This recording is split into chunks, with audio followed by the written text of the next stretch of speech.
Week 8 of the National Fraud League is in the books. We're breaking down the biggest takeaways today on the Locked On NFL Scouting Podcast. Odds. You are Locked On NFL Scouting with the Draft Dudes, your daily podcast for NFL and college football scouting. Part of the Locked On Podcast Network, your team every day. What's better than this? It's guys being dudes here on the Locked On NFL Scouting Podcast. We're the Draft Dudes. I'm Joe Marino from Locked On Bills. He's Kyle Crabbs from Locked On Dolphins. And we are your NFL experts here with you daily to talk team building across the league on the Locked On NFL Scouting Podcast with the Draft Dudes, part of the Locked On Podcast Network, your team every day. We'd like to thank you for making Locked On NFL Scouting your first listen every day, and a big welcome and shout out to our everydayers. You know who you are. Those of you who never miss a single episode, we appreciate y'all being here very, very much. Joe, I would like us to recognize an all-time bad beat that we've taken on this show from yesterday. Okay. So on Thursdays, we do the pick'em. Yep. And we do picks against the spread, courtesy of our roster rankings and assessments of the teams and the methodology that we have created. Did you see what happened at the end of the Ravens-Cardinals game? Are you talking about how they scored 10 got points? That late touchdown? Yeah. They scored 10 points in the final minute and 15 seconds, including making a 26-yard field goal to make it a touchdown game with 26 seconds left or whatever it was. What does that screw up the spread or something? Yeah, the spread was 8.5. Oh, yeah. Baltimore scores that touchdown with 2.5 minutes left. You say, okay, we're gravy. We'll cover. Nah, they didn't cover. They gave up 10 points in the last minute and 15 seconds to win by 7 and not cover the 8.5-point spread. A bad beat. It's unfortunate, Kyle. Talk about bad beats. How about my luck with the Giants? I get the caveat. I say, if Tyrod's starting, I'm going Giants. You should have said if he plays 60 minutes. I forgot about the part where there's a chance that he's going to go to the hospital for a rib injury. Yeah. Well, Tommy DeVito comes in. They have negative passing yards. Still should have won the game. Both teams had more punts than they had points. Dude, what was the total? Was it over 20 punts, Kyle? Yeah. This is 17 possessions for each team in just the ultimate barn burner of a football game. 13 Kirk to 10. Ferenc is in heaven watching that game. Right, you know what I mean? The drive for 35 or 350 or whatever it is for Iowa. They're looking at that one saying, ooh, when Iowa watches the game and says, yikes, that's pretty bad offense. That's how you know you had yourself a day. Not a coincidence, I think, that all three teams that wore throwback uniforms won in week 8. Oh, so Seahawks, Seattle, Miami, and Tennessee. Yeah, and what's interesting is like Tennessee in particular probably not supposed to win that game. Well, you said National Fraud Leagues at the top. I figured you're talking about the Falcons. Oh, no, National Fraud League. Falcons, Texans, 49ers, Chiefs. Yeah, all the frauds. The Rams. Yeah, they're all frauds, Kyle. Wild, everybody's a fraud. Crazy, yeah, but some teams lost a 5-3 team and a 7-1 team and are frauds too. Yeah, it doesn't take much to be a fraud. Yeah, so everybody's a fraud. There's no good teams. So let's talk about, I guess we'll start with the AFC games. There are only 3 AFC exclusive games, Joe. Mm-hmm. We'll start there. Jacksonville beats Pittsburgh 20-10. Miami at home beats New England 31-17. And the Broncos beat the Chiefs 24-9. I think we probably have to start with the Denver game. The flu game for Patrick Mahomes. We're told it's snowing in Denver. We see all these great. So no snow during the actual game, though. Just these amazing footage of the snow-covered mile-high stadium. You turn on the game, and guess what? It's green. But Patrick Mahomes and the flu coming out there, throwing a couple of picks. What, they turn over 5 times in the game? Yeah, they had a lot. Yeah, it's not good. 3 touchdown passes for Russell Wilson. 24-9, 16 in a row, right? The Chiefs had won over Denver. The streak is over. Mecole Hardman with a very beautiful muffed punt there at the end to really preserve the win for Denver. But you know what's crazy? It's absolutely crazy. Denver won this game with 240 yards offense and 87 passing yards. while averaging 3.7 yards per play. Plus This was 5 or plus 4 in turnovers. Right. As a heck of a defensive performance, too. I mean, you consider they sacked Pat Mahomes 6 times. Mm-hmm. They really dogged those offensive tackles. So kudos to Denver, because it would have been very easy with the trade deadline looming and all the rumors about them shopping everybody and everybody being available, playing the Chiefs. Yeah. They just fold up shop.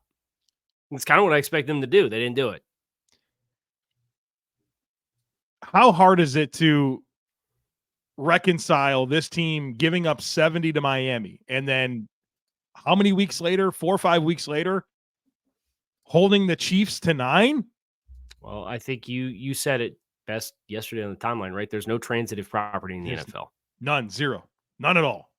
So for anybody who doesn't know what transitive property means, it's kind of a mathematical term, which is crazy for us because we're not math people. Here you are. I was fine with just saying transitive property, moving on. Now you want to explain it, and this is where it's going to get bad. Transitive property.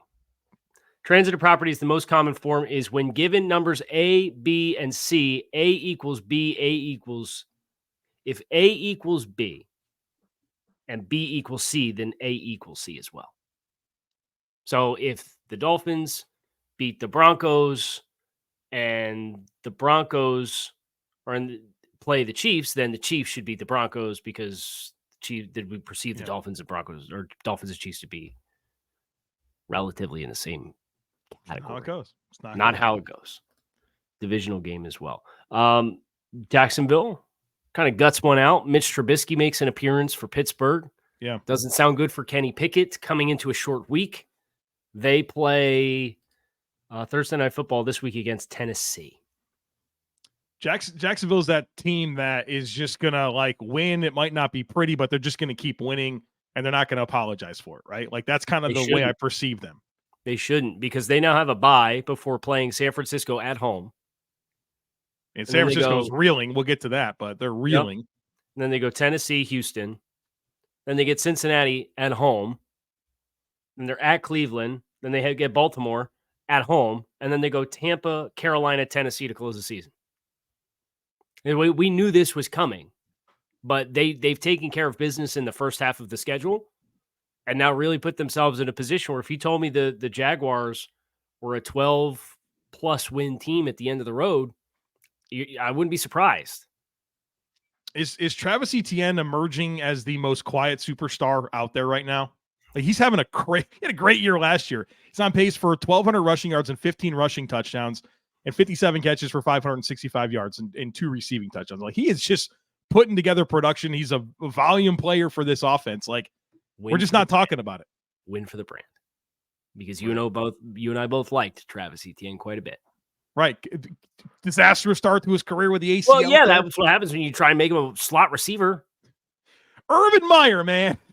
Jesus, Urban Meyer. Good Lord. Insane. Oh, absolutely insane. Another storyline to watch for Pittsburgh. They had Cam Hayward come back and practicing, and then Minka Fitzpatrick left that game with a non-contact. I believe it was a hamstring.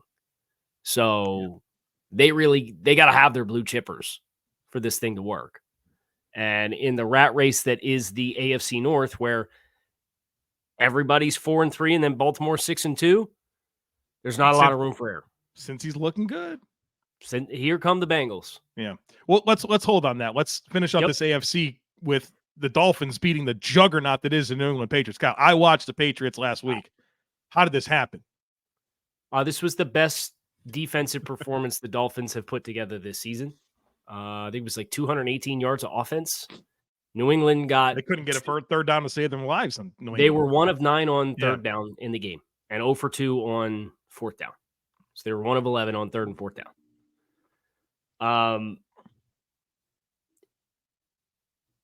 Jalen Ramsey's return when the Dolphins get Javon Holland. They played this game without Javon Holland and Xavier Howard on the back end.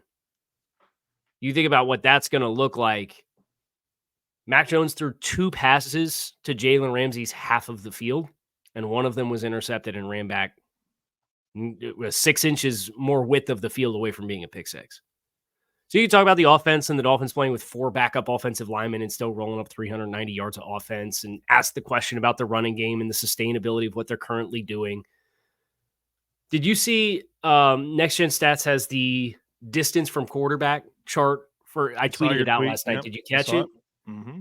Pretty incredible for Tua Tagovailoa to throw the ball 45 times in that game and have nobody within the league average distance away from him across all of their pass rushes. When you consider the Dolphins played without Rob Hunt for 2/3 of the game, they played without Connor Williams, they played without Isaiah Wynn, and they played without Teron Armstead. So that for me is the storyline on the offensive side of the ball. What was his time to throw in this one? Oh, man, I don't have it off the top of my head. I know his season average is like 2.36 seconds. I wonder if it was like drastically better. That faster than that? Yeah. To like we got 4/5 of our offensive line is out. Okay, so week 8. Our backups, some backups are out. 2.32. So about his season average. Pretty normal. Yep. Yeah, for him. Yeah. So I think that's a great.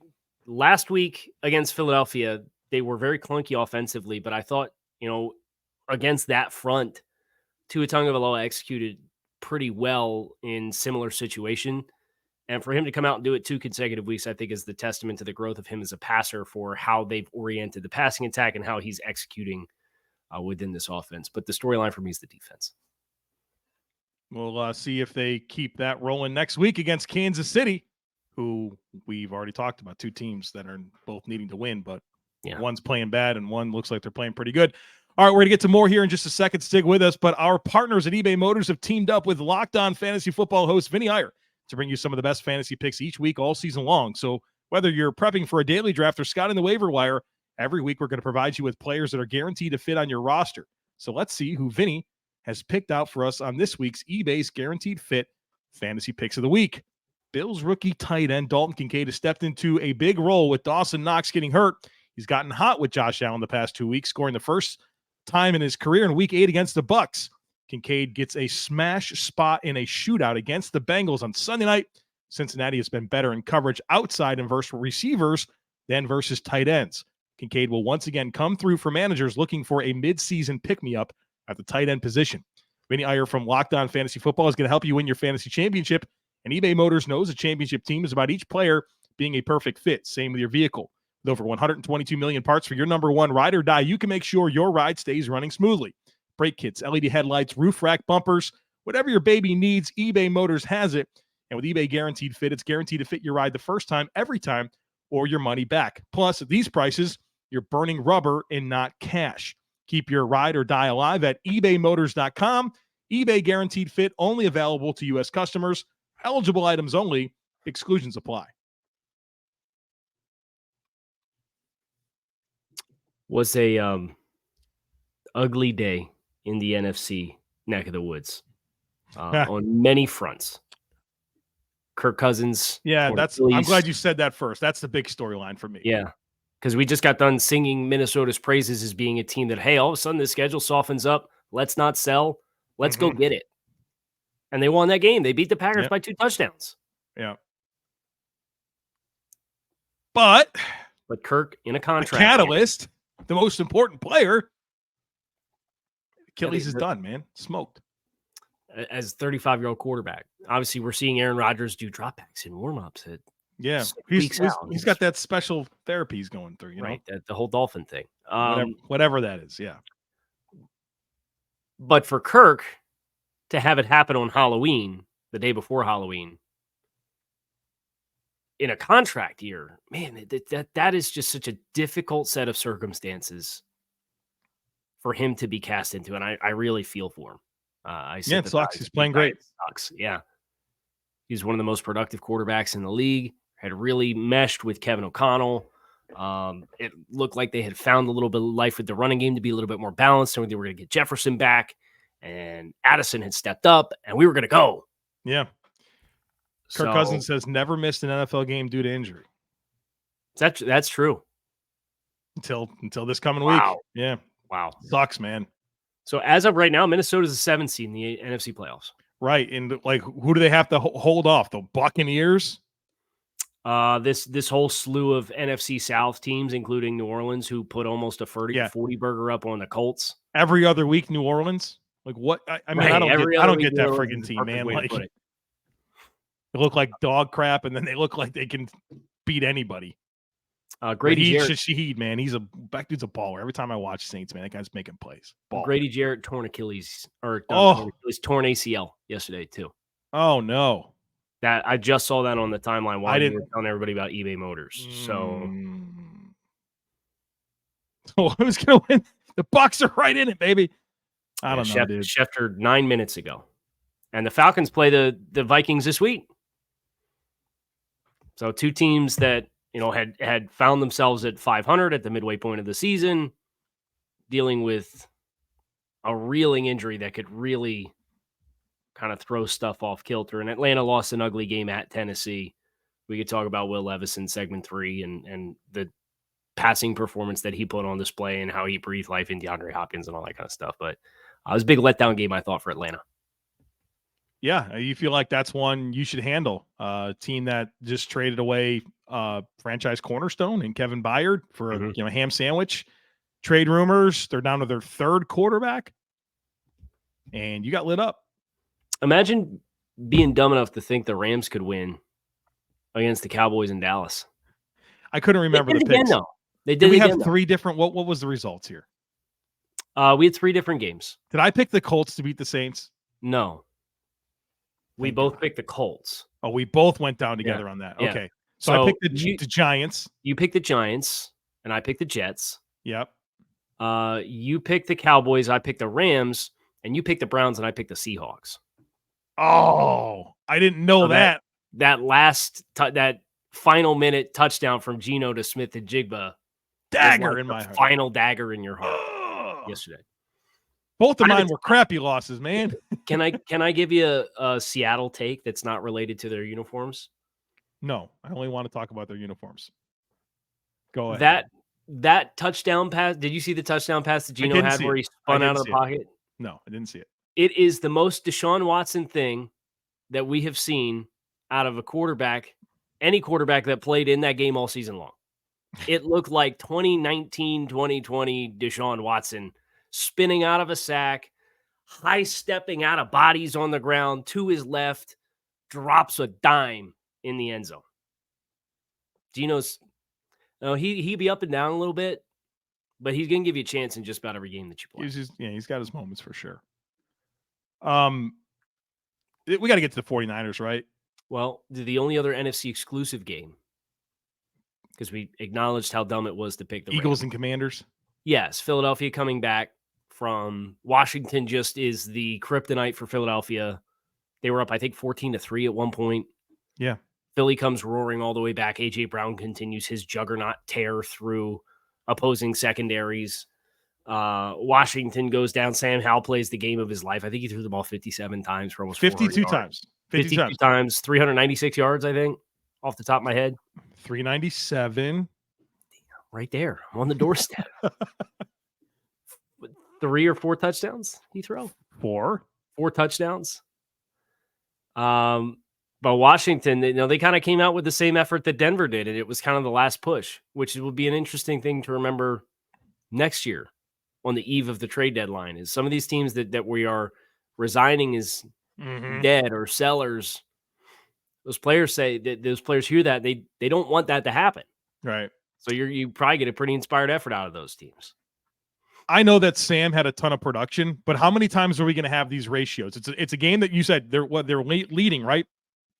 In this game, they're up 17-10 at halftime. Yep. Leading, pretty much handling the lead for most of this game. 52 passing attempts versus 16 runs. And I know that the offensive line, they can't block anybody up front. They average 5.3 rushing the ball. On how many attempts? 16. We had 10 for 59 for Robinson. And you have 2 for 14 for Gibson. Like at some point you have to be able to lean on that a little bit. They also can't pass block. Somehow the Eagles only sacked him one time. The Eagles, of all teams, sacked Sam Howell. Everybody's getting 8, 9, 10 sacks a game against Sam Howell. And the Eagles get that might have saved him from the sack record. That game. Incredible. Because you looked at that one and figured just hang 10 on the board and call it a day and we'll move on. Yeah. It's like get the masseuse ready to handle Sam Howell. He's going to be sore after the game, but right. Geez. Right. Battered and bruised. we have a slew of intra-conference games. Do you want to hit them after we'll get I'm to them. hungry. I'm hungry. Then order DoorDash. Ooh. The convenience is simply unmatched, Kyle. I ordered DoorDash last night. We got El Vallarta. It's my favorite Mexican restaurant. El Vallartas. Yeah, man. Super What'd you good. get? You get the mole poblano? No, I didn't get that. But I got 3 soft tacos, and they have the best like hot salsa in town. And so we had that dropped actually off. Spicy. It's legit spicy, and it's got tons of cilantro in it. So it's like this. Does it have onions in it? No, well, I mean, I'm sure it does, Kyle, but I don't like onions. You got to check out DoorDash. If you're looking to get food from your favorite local restaurants, you're looking to get groceries, they will bring it right to your front door. It's so convenient, and the consistency is outstanding. DoorDash brings me what I want, just like I picked it out for myself. And if there's ever a problem, they take care of it right away. So stop worrying about what you're going to snack on. Stop worrying about what's for dinner. Stop worrying about finding time to get to the grocery store. Let DoorDash handle that for you. Got a deal here. Get 50% off up to a $10 value when you spend $15 or more on your first order when you download the DoorDash app and enter code LOCKED23. Subject to change. Terms apply. Again, don't forget to use code LOCKED23 for 50% off up to a $10 value on your first order when you download the DoorDash app and spend $15 or more. Subject to change. Terms apply. Avid onion hater Joe Marino sucking down spicy salsa. It's interesting. Listen, I know that there's a little bit of congruency issues with my onion hatred, all right? But they're disgusting. If you put onions in food, all you can taste is the onions. So let me get us back on track here. We already talked about this Jets-Giants game, and we talked about how you picked the Giants to win. And it was a near miss for you. Yeah, -9 yards. It was an even closer near miss than you thought because Daniel Jones was cleared for contact on Sunday morning. Yeah. So he almost played, which then would have prompted you to change to the Jets. An even more close loss. Kyle, I don't care. I don't care what defense you're playing. I don't care who your quarterback is. I don't care what the weather conditions are. In the National Football League right now, -9 passing yards. Let's talk about it. Do you want to talk about the Giants' possession in overtime and the play calls? Well, what the hell was that? Dude, when they got the holding call, there's no chance. There's no chance. If that's the calls you're going to bring out here on 2nd and 20, just punt the ball. Or 1st and 20, just punt the ball. If you don't trust him that much, that we're just going to run everybody vertical, swing Saquon Barkley 6 yards deep in the backfield, and pretend like we're going to throw it and then turn it into a tackle drill for him to gain 1 yard per catch for like 3 straight plays, get out of here. It's the 2023 National Football League. It cannot happen.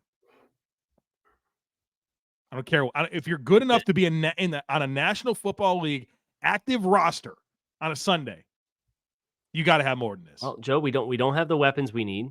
We don't have the offensive line we need. They're on our 3rd string quarterback. Well, it speaks to this operation and them not being honest about what's going on.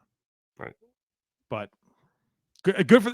How about the Jets? They're 4-3, right? Bravo to the Jets. Right. They deserve some flowers here. They're finding ways to win, gutting out some tough games, right? Leaning on defense, even overcame a lot of mistakes here in this game, but they win. And so they're in it, man. They're 4-3. There's 9 teams within 1 game of each other in the AFC, and the Jets are absolutely in it. Yep. They are going to be a really fascinating team. They have the Chargers at home on Monday Night Football. When you say Chargers at home, you mean in LA or in New York? In New York.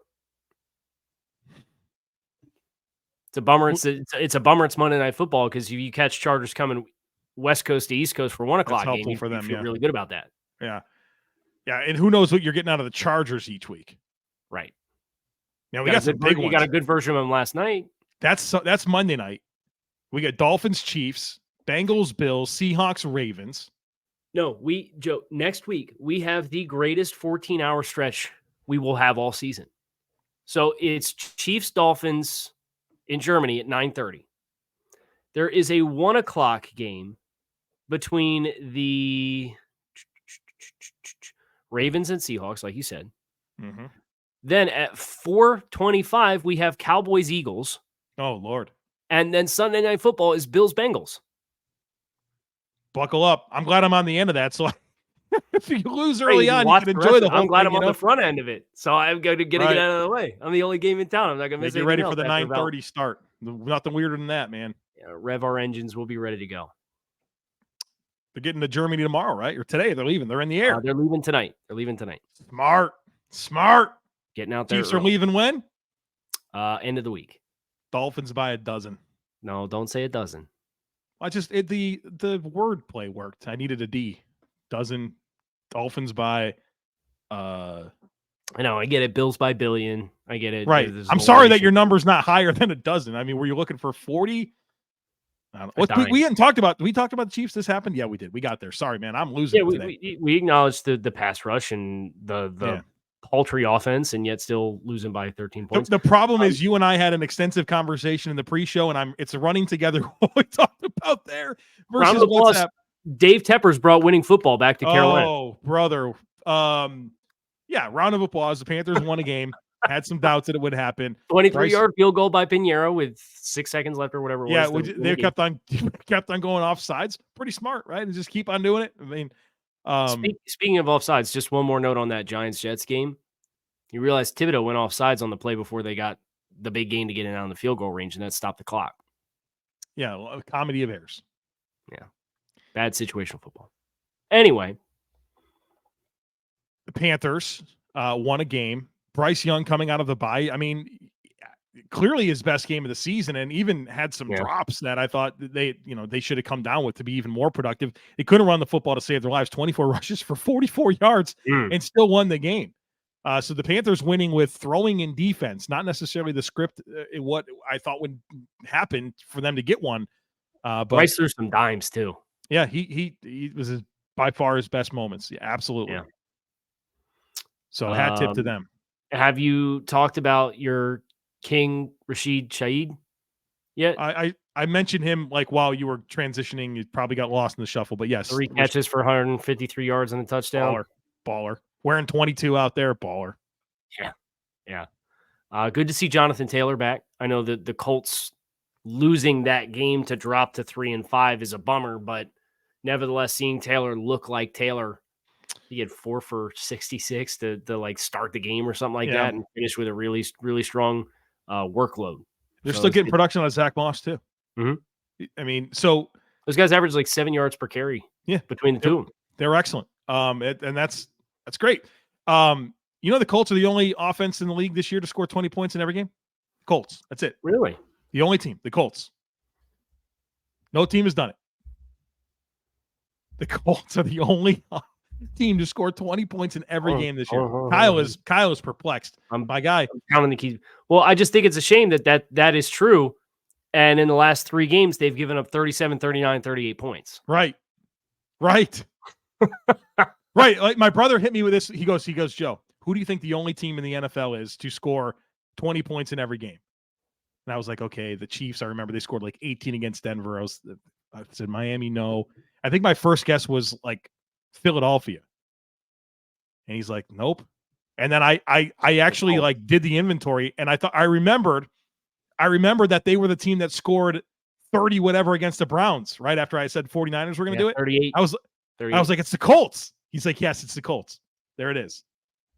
And 28.6 points per game allowed defensively. Score 20 points all you want. That's how you get 3-5, right? Gardner Minshew and Anthony Richardson, 85 different tight ends that play. Alec Pearson, Michael Pittman. Your Jonathan Taylor's been hurt most of the year. This is the offense that's done that. It's incredible. Yep. Will Levis, we got to get there. I know we're kind of up against it here. Awesome performance. Everything that the pro side of the scouting report on Will Levis said is what you got in the first game. So, I mean, it's early, but it's also not too early to delete the tweets, folks, because there's some bad Will Levis takes out there. Well, comes out against Atlanta, hits you over the top a bunch. I think he had like the 3 longest air yards completions for touchdowns in this week. Did he really? Yeah, he was launching it, man. So Yeah. I know He that had the one. Tua had one the weekly tradition of Tyreek just runs by everybody. Yeah, he gets bracketed and runs straight through it all over again. And Every throw it week this outside. touchdown happens. Every week this touchdown happens. Well, you know what's funny is that McDaniel's given him the flexibility to act like signal it. Oh, I would too. So- There'd be a whatever we go. So if they get You out just there go and straight. they see a high safety and he cheats, like he gets too far off the hash, and it's like, Goodbye. okay, they're bracketing, and I got outside leverage with press coverage. He's gonna stutter, release inside, and he's just gonna tear it. And they've done it Every like 3 straight week. weeks now. It's incredible. Why wouldn't you just like? I'd have that cooking all the time. Nobody can run with him, and Tua just drops it in there.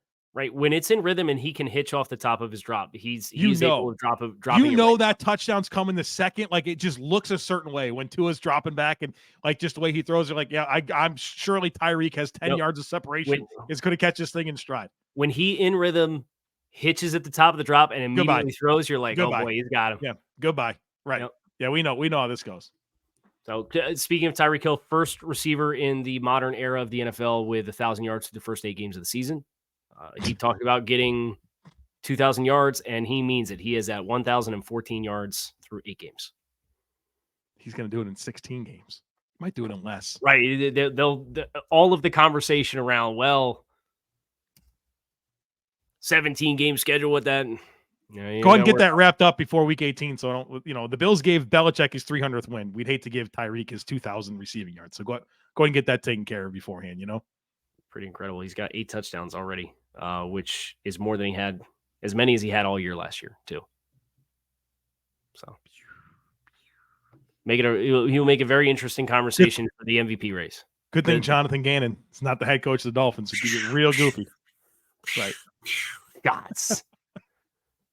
Shots.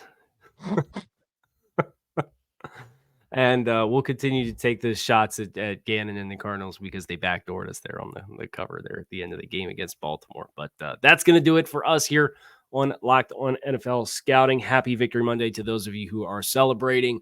You can find us on YouTube or wherever you listen to your favorite podcast. We are out of here. Enjoy the rest of your day, and we'll be back again tomorrow. Peace.